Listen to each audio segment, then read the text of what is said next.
everyone. I'm Jenny Graham, editorials editor at the Tulsa World, and welcome to our podcast. It's a video and it's a podcast. You can get it on Google, Apple, iTunes, those places. So I'm joined with Bobby Sett, editorial writer and columnist, and all-around troublemaker.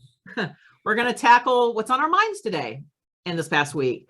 So I picked up the paper and saw that there's a proposal for, what is it called? Inflation relief.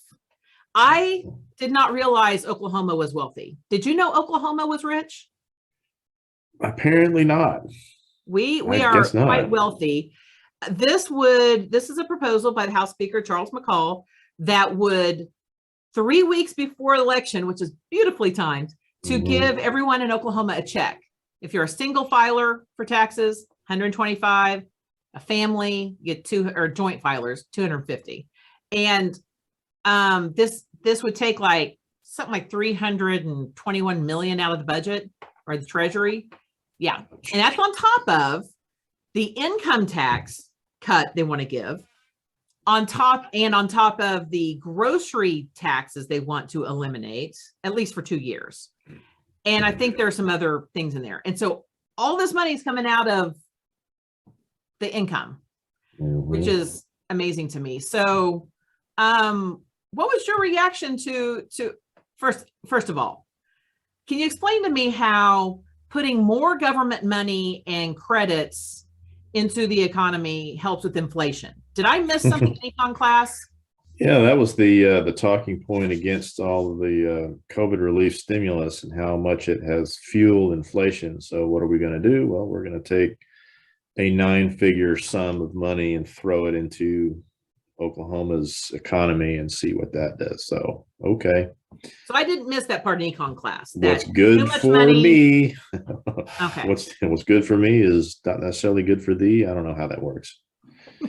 Well, so, it's interesting. And someone pointed out this morning that, the ideas like the grocery tax, lifting those. And I think the current proposal is to put pull it for 2 years.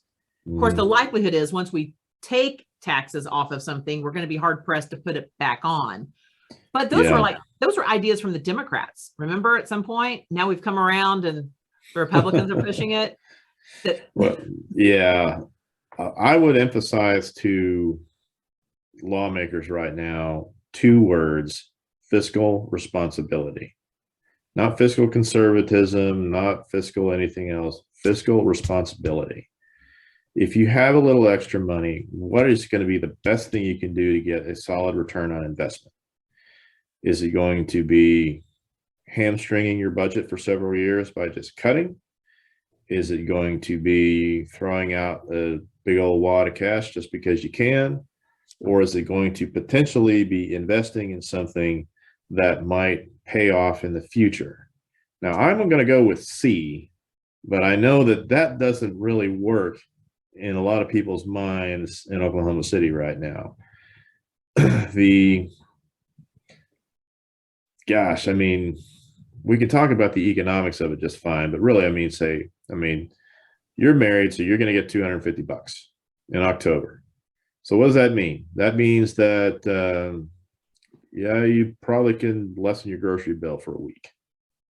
Or maybe you stash a little bit of that aside for Christmas, which is great. Awesome. But what if we took $350 million and said, let's do something about the teacher shortage with that? Now, $350 million may not solve it, but it might help it. It definitely, yeah. And that's another thing is the voucher bill, which we'll talk about. But we seem to be taking money away from public schools rather than trying to put more toward it. So yeah, that's one area. I mean, certainly there are a lot of areas that could use that money, but we have this big reserve that we've not had before in these savings accounts. And I think that's given some sort of false sense of security. Yes. That'll go like that. I mean, we've had revenue failure. We cut income so far, before that we had 3 or 4 consecutive income failures. It led to a teacher walkout. It led to services drying up. So now that we're finally getting some money, I feel like we won the lottery. As people win the lottery and there's a blow it on cruises and whatever. That's what I feel like it's happening. we forgot the days, which were not just only just a few years ago, that we were laying off teachers and school employees. Mhm. We were forgetting the days that we told our highway patrol, your patrol radius just got a lot smaller now because we can't put gas in the cars and maintain the cars. We have suddenly just forgotten all of this because, like you said, suddenly Oklahoma is rich. And we forget also that so much of the surplus is money that was from the federal government in terms of relief. It's temporary. It's not something that's going to be coming in all the time. Now, there's one thing that they do want to spend some money on, rural broadband. That's good ROI. Spend that money, which is already federally allocated anyway. Well, infrastructure is great. Yes. Yeah. That works for everybody. But what you're talking about here is like to the individual, it's $125. To a household married, couple, it's $250. Okay, that's what, 4 or 5 tanks of gas, something like that. I don't know, whatever. But it costs the state $350 million. That's a lot of money. Yeah, it's it is, well, and it's not inflation relief. That will arguably make it worse because we just call a spade here on this. Well, and I'll say one of the things that they were looking at, I think, was expanding the low income tax credit. And again, that was what's a Democrat idea that's come around. Some of those might be worth looking at, but it's among all these other cuts to income that I do think low income tax credits do help families in the end, but but in line with all these other things, it just looks very, looks like they're drunk on extra money or something. Hey, let's just call it for what it is. That's part of the discussion on this. You're talking about putting some money in people's bank accounts a few weeks before Election Day. It's a stunt. It's a stunt. Yes, it is. So speaking of stunts and the legislature, gosh, they give us so much to talk about. They do. So this is starting the era of shucking, of shell bills finally getting filled in. And for those who don't know, shucking is a perfectly legal thing where a lawmaker can take a bill and use what is called a substitute. And they can go into a bill, take all the language out, cut and paste new legislation in that has nothing to do with the previous topic. And that's the bill. So it could be originally about a road, but then you end up with something about abortion. That's shucking. That's going to be happening more and more. But you also have shell bills, which are basically empty bills that have one paragraph or one sentence that says, this pertains to education. And it stays empty until the last minute, which is what happened yesterday, like 12 to 14 hours before that bill was to be heard. It became an anti-trans bill. And this is the old chestnut of not wanting trans kids to participate in sports. This is specifically, and I think it's renamed now the Girls Sports Empowerment Act or something. What it does is basically says we don't want trans girls participating in sports. And I'm against it just because I'm against discrimination. And that's what it does. It discriminates against kids. But I do see you have one camp that is worried about winning, that they're worried about the fairness of a kid winning a championship. On the other end, you've got LGBT community and allies saying, we just want to participate. Just, the handful of examples coming out of, professional sports in that caliber, there's a lot of debate there, and I understand it, but for the most part, when you're talking about trans kids in schools, and I know 3 of them personally, they just want to run track. They just want to, play tennis. They're not elite players, but there's so much going on there when, there are not very many trans people in general. Most people don't know a trans person, but I'm telling you, I've seen some kids struggle with mental health around LGBTQ issues. And like I say, the few trans kids I know, I just hate it breaks my heart as a parent to think they would be banned from anything just for who they are. But but anyway, that bill came about 12 to 14 hours before it was heard and just sort of got in there. And there's a part of me that just trusts lawmakers who just don't file what their intentions are up front, because they don't. And I think that the reaction or the thinking may be, well, I don't really want to rile the allies in the base. I want to do this at the last minute. It just seems so underhanded to me. But maybe I mean, what is your thinking? What do you think about the trans bill? I mean, do you, like, say, I oppose it just on that, but I don't know how you feel about it. They're going into this with the idea, and they're creating an image. Okay. So we're creating an image of, say, a boy who decides they want to be a girl, and like I said, this is what they're thinking in their minds. It's not me saying anything in particular how I feel, but this is the image that they're trying to portray. So this boy who's transitioning to become a girl, and let's say this person is 6'1", 190, and all of a sudden, transitions to become a girl, joins the girls' soccer team, and just dominates everybody. Or does the same thing in softball, or you got somebody who's got the male level of testosterone, becomes a sprinter on a girls' track team, and just dominates everybody. So that's kind of what we're talking about. Well, their protest here is on this specifically. So to your points, like you said, this is rare. This is exceedingly rare. There are so few trans people in the world that we're spending a lot of energy on this. And then you're going to take a percentage of a small percentage that might be interested in sports. And it's not to say, what if the boy transitioning to a girl is 5'5" and 120 pounds and they want to play soccer? Are they going to be any better than somebody else that is a person who was born female and identifies as a girl playing soccer on that same field? I kind of doubt it. Anyway, I have a tendency to draw back and look at the big picture on things like this. And when I see bills like this and some of the book banning stuff and everything like that, what I'm seeing is a pattern that's arisen since the legalization of gay marriage in the United States. And it's been a slow build, but it is building pretty fast. And it feels like to me, we got a situation where you got some people, it's like, all right, enough is enough. I want to go back to this time.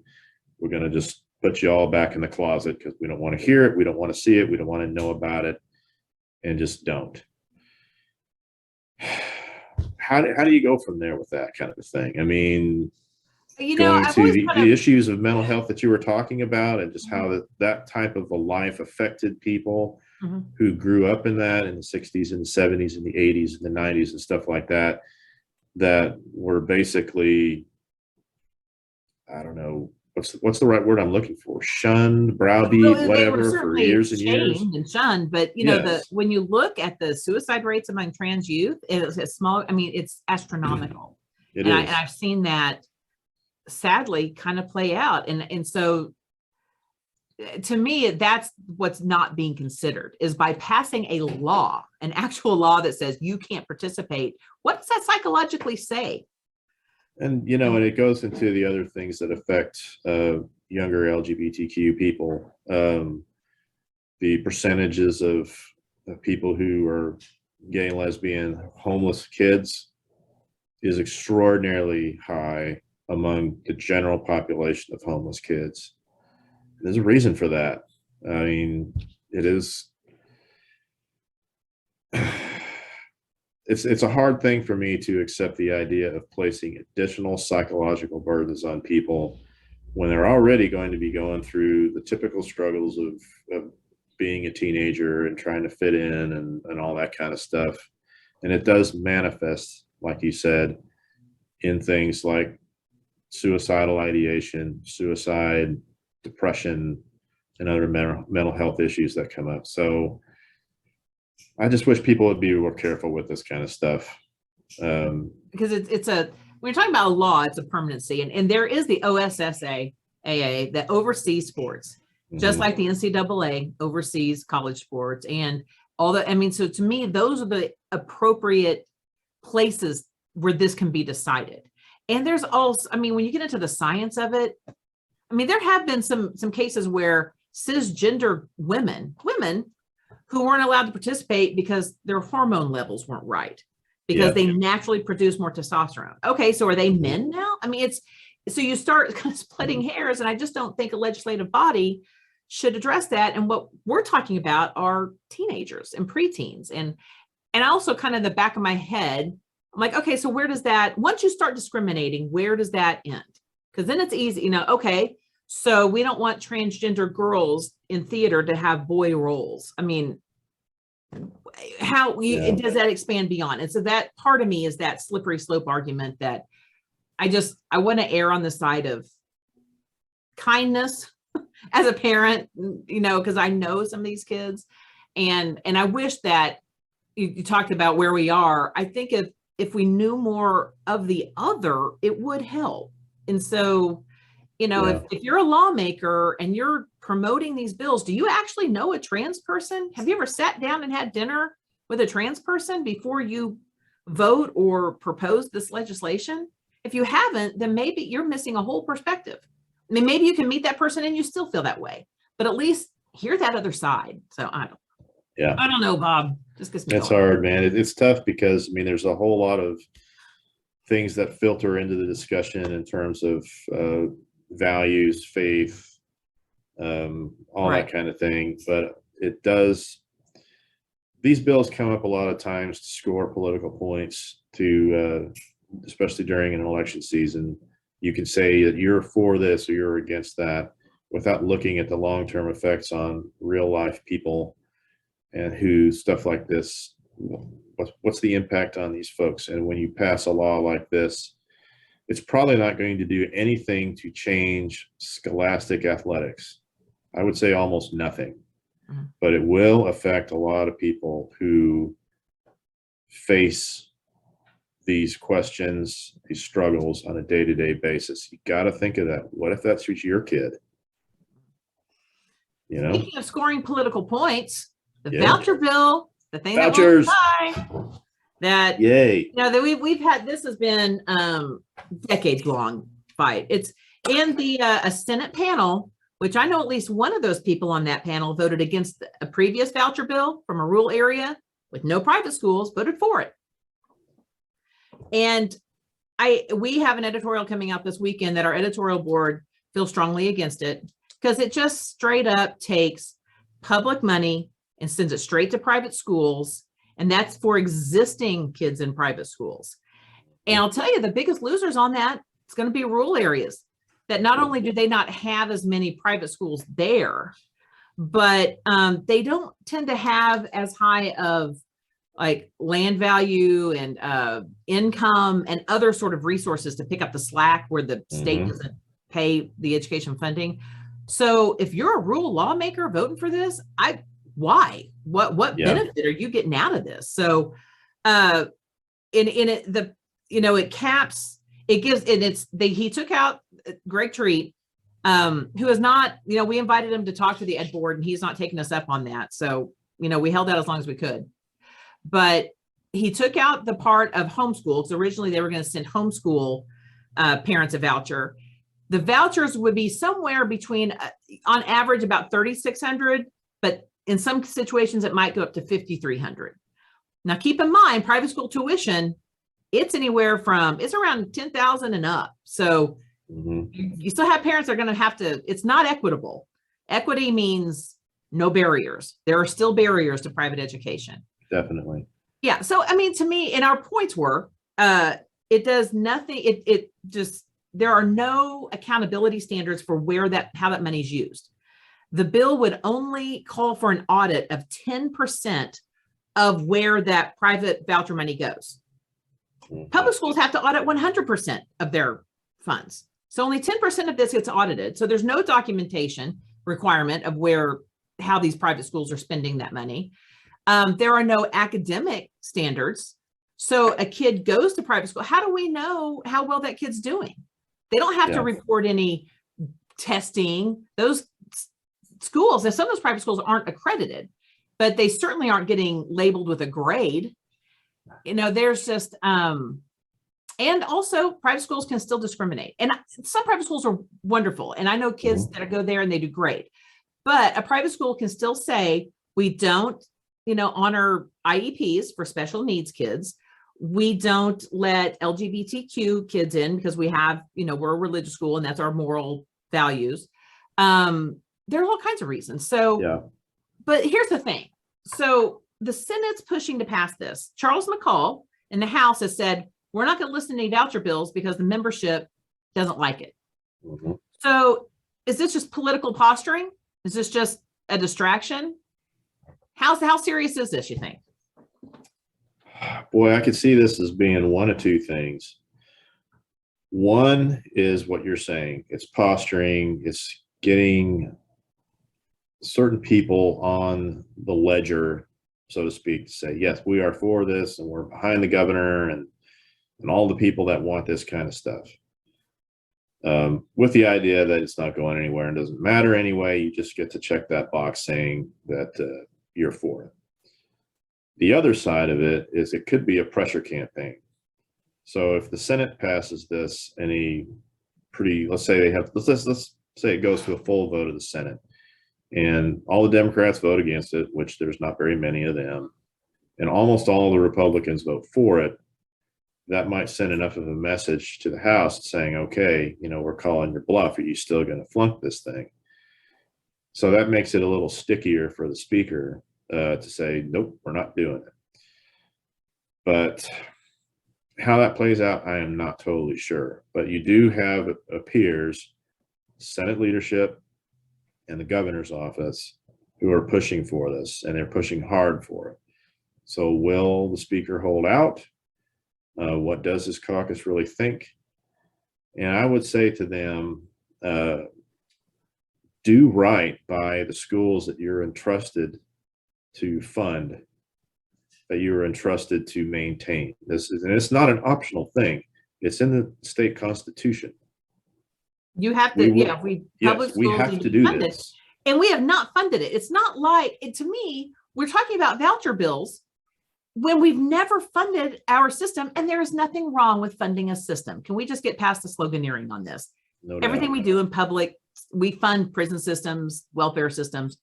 It's fine to fund a school system. But we've never funded it appropriately. So why would we take an underfunded system and then make it weaker?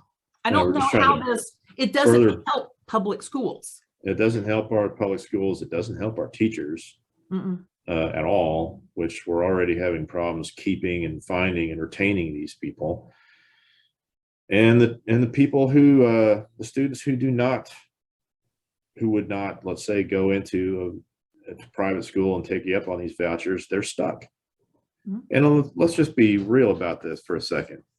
Let's say this passes and becomes law, and I've seen a lot of people, well, it helps poor kids too. Okay, well, let's talk about that. Where are all these private schools, let's say, just in the Tulsa metro area? How many of them do we have?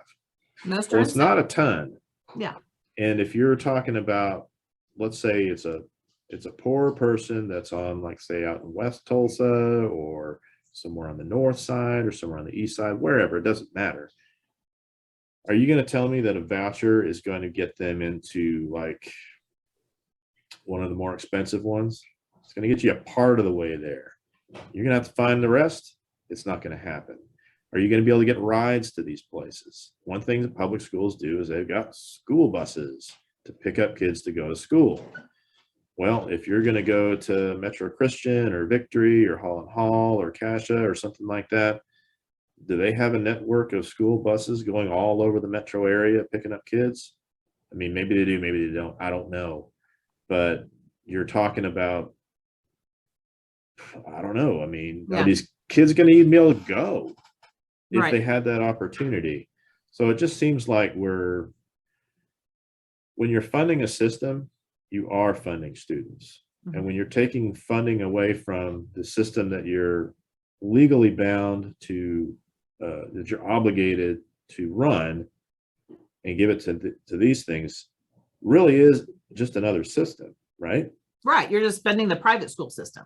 Exactly. Right. And, there is parent choice. Let's be, we have the state has expanded. First of all, last year, they loosened restrictions on transfers, so you can transfer easier. Mhm. And private school kids have access to the Nicole Henry Scholarship for just if you have disabilities. Mhm. And then there's also this scholarship opportunity grants. So there are, they have addressed that. And we have a robust charter school system. The virtual public choices have expanded. So parents have choice. So that's just a misnomer right there. But it just seems like this is the only part of a budget that people look at and I'm sorry, it's a selfish way.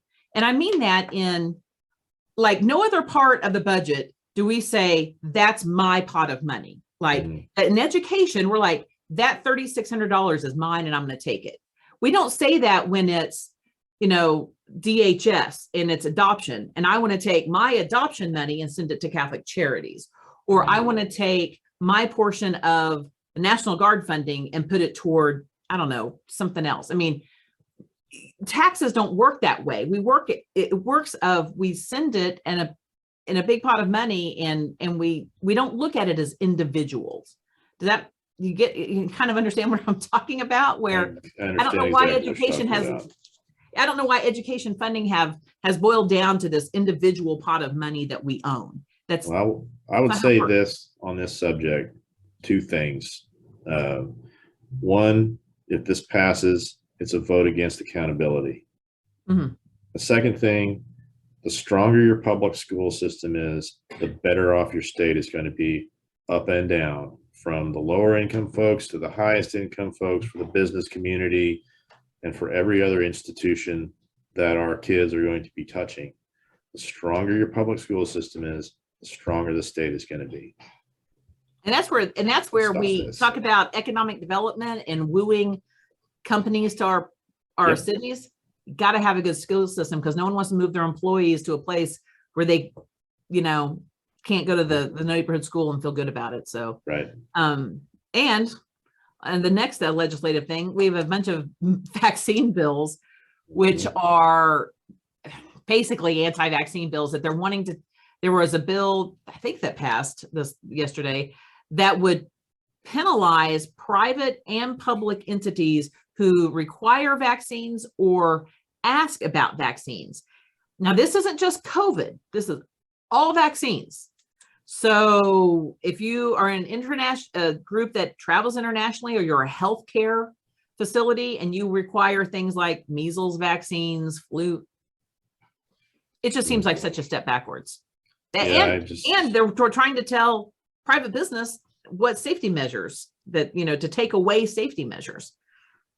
Yeah, here we go again. And just the idea of having rampant diseases come back and just ravage their way through schools and employers and everything like that, stuff that we've eradicated for decades. It sounds like a really terrible idea. I saw the state chamber was opposed to it, so that's a little bit of a reassurance that it just seems like these bills, whether it's especially like this bill, it's this emotional moment in time. Yeah. And they're going to pass a law based on that emotional moment in time. It's that House Bill 1775 about critical race theory last year that passed. Mm-hmm. 10 years from now, it's not going to be an issue. That was an issue on Fox News and Newsmax.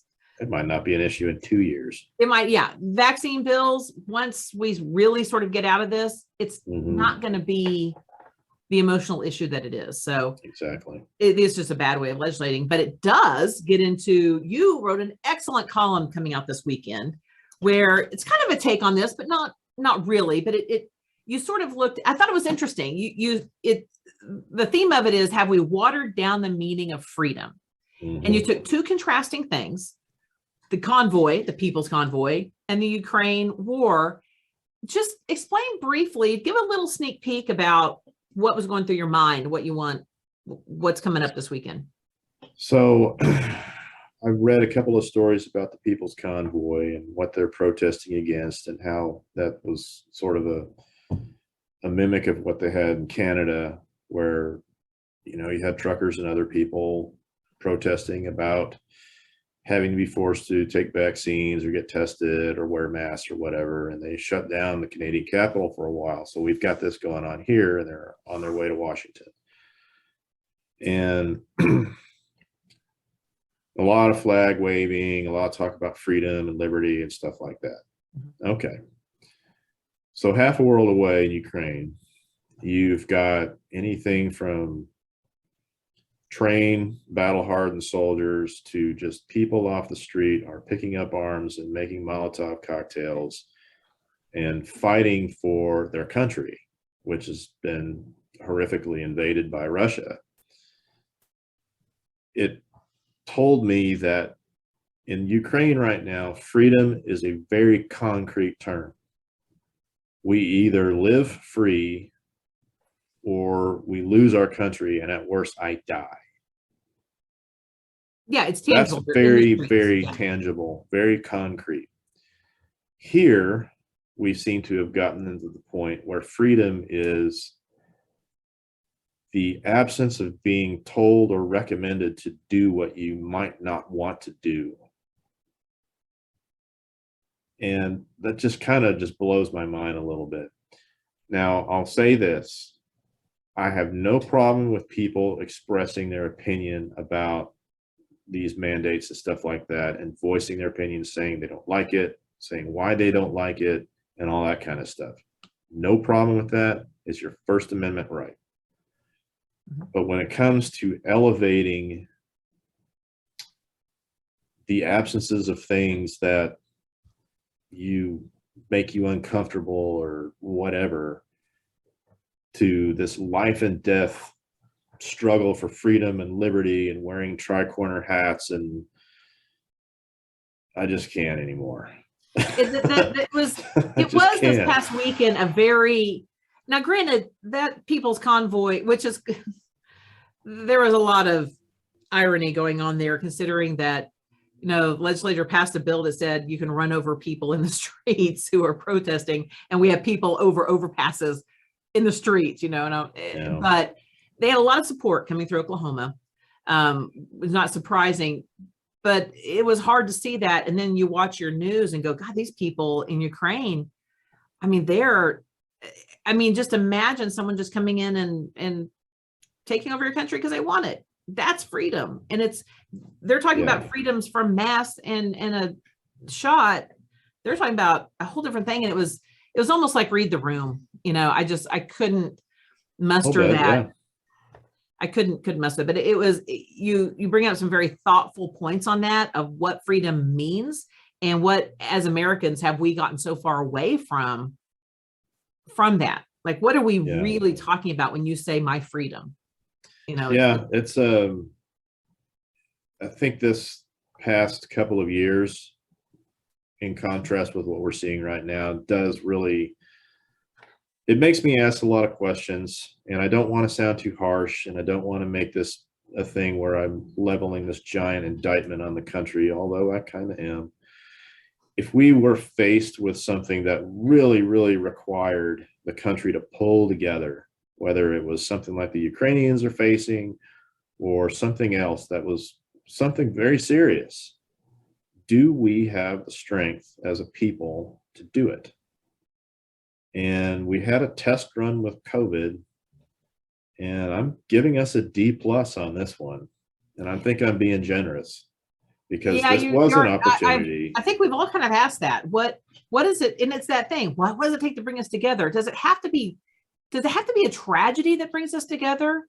Does it have to be an attack on our borders like 9/11 to do it? I would hope that we would find other things beyond violence that we can agree on and not be so mean about. But I don't want the government telling me what to do. I want to be able to live my life. There's a libertarian streak in me that's a little strong at times. No one does. I don't either. But, you know, I also know that I'm not alone living in this world. And so, I mean, it's okay to disagree, but yeah, that juxtaposition was an interesting one last weekend.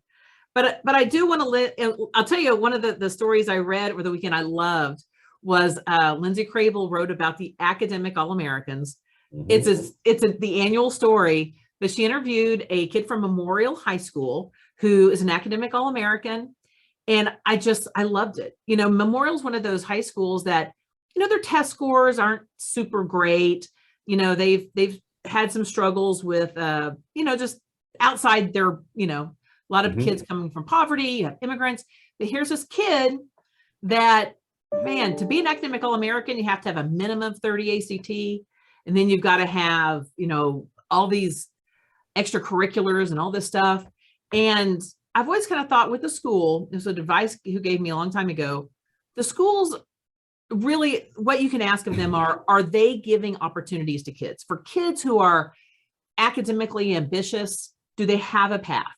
And here's a kid who did. And I looked at all those academic All-Americans, and some came from schools that you would assume, Booker T, Jinx. But then there are these schools in rural areas have the same struggles. They have poverty. They have not great test grades, but man, they have a kid there who is doing something great. And we hear so much about how bad public schools are that we're seeing this is a bright light. There are kids doing amazing things, taking the opportunities that are being given to them. And you have also teachers in there making sure they have the tools to do it. That kid at Memorial had teachers there the whole way, making sure he could, take all the advanced classes he needed and had the extra help or whatever it was. So congratulations to them. Exactly. And Rebecca Peterson in Union High School is the Teacher of the Year. So I like that one. We have Teachers of the Year. And we congratulate all the finalists, but also every building has a Teacher of the Year. They have a Staff of the Year. So, congratulations to all of them. I think it's wonderful. I like those good stories because we don't hear enough of them, Anything you want to add, Bob? Let's hear more of that, man. The more we can boost our public schools, the more stories like that we're going to hear. So, yeah. And those teachers do, and they're doing that in light of a really difficult political pushback. So congratulations. And hopefully next week there'll be more good news. I know that the legislature is doing some crazy stuff that's getting us all kind of going, but there's always something next week. So any last thoughts, Bob? I would say enjoy the weather this weekend. Get out there, do stuff.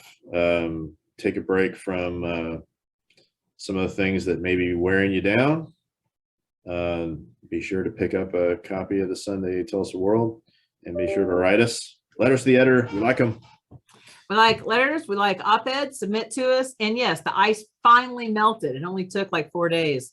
There were some patches around the Fortune that just weren't going to let it up, but it did. So, well, thank you. Tune in next week and have a good weekend.